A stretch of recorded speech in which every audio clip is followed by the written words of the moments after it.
Ashton, and I'm going to go through the third exercise of the Horse Magazine's exercise series with you, which is the clams. And we do the clams to help with leg control. And remembering leg control starts up here, not just the calf or the ankle. So this exercise is very good in that you're working on this glute medius muscle. That's our main focus, and that helps you control that leg position. So the setup to this exercise is quite important, so I'll run you through it step by step. What you want to do is have your lower leg in line with the edge of the mat. I find that's a good starting point. Then you're going to look for a 90-degree angle in your knee, and then a 90-degree angle in your hip, working up the body. Then you want your hip and your shoulder in line and your head resting on your arm. Make sure your arm's not too far forward because that's going to collapse your upper body. You want to keep that line through your body, so make sure it's back far enough. The other thing I see a lot of is this. People think that's 90-degree angle. As you can see, it's not. So make sure you've really got this angle correct, or you're going to miss out on that really nice burning feeling in the side of your bum. So that looks pretty good here.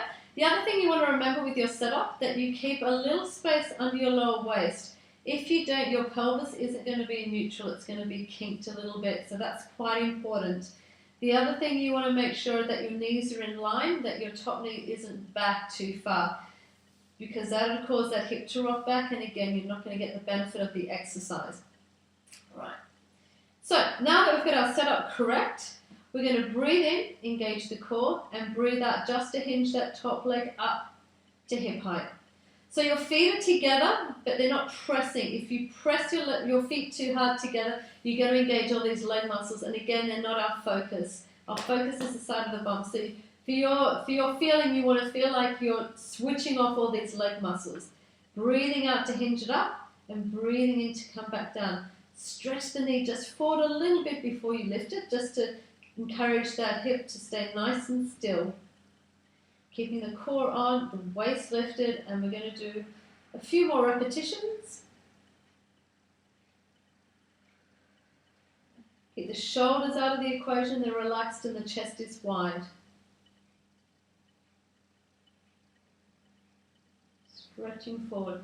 So if you're not feeling it here, if you feel it in your legs too much, really focus on switching your leg muscles off and make sure that your setup is correct and that your hip's not rocking back. Then you should get the correct feeling, which is just here. And that should start burning pretty soon.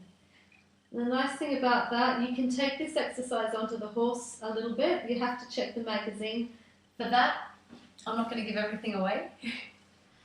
So not only will the magazine tell you that, it will give you some other tips as well about why we do the exercise in a lot more detailed explanation, and other things to watch out for so you don't go down the wrong track with it.